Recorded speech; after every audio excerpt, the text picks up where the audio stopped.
My name's Christine Kim, and I'm a Toronto-based artist working primarily in paper, cut, and illustration.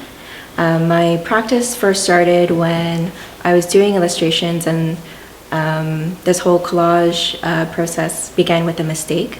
There was one drawing that went terribly wrong, and I cut the figure out, and suddenly she was able to travel on different layers and inside my studio, and I thought that it would be really interesting to almost be able to capture these shadows and create new layers.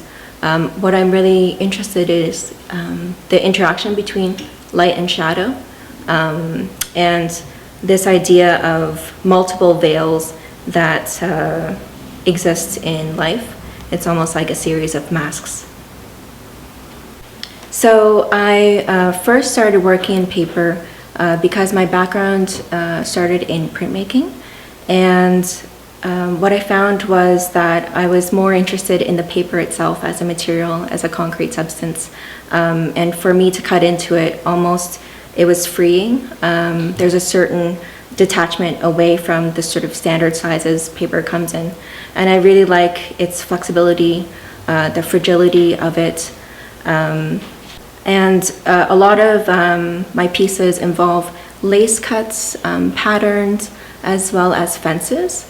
And I think fence and lace are very similar because it is a sort of boundary. My whole cut paper process started because I was interested in Victorian fences in particular. They mark a boundary, but they are beautiful as well. So there is this seductive quality as well as it's a restriction. So my figures are often drawn from fashion magazines. I'm really interested in this idea of beauty.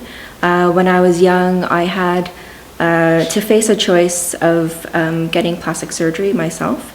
In the Korean culture, it's common practice actually for young girls to get surgery on their eyelids and to make it more westernized and open it up.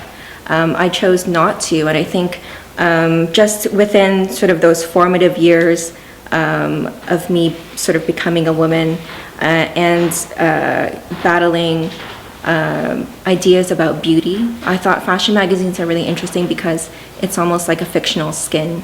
It's photoshopped heavily. It doesn't actually exist in real life. And I was interested in sort of the exterior that people present compared to the interior lives. So there's a lot of, in this body of work, there's a lot of references to architecture because I think buildings are similar.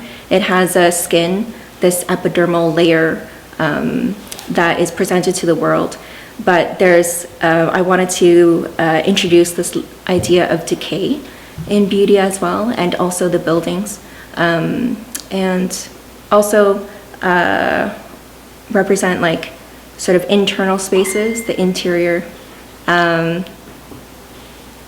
because it's the more intimate landscapes that is almost built with memories and lived experiences.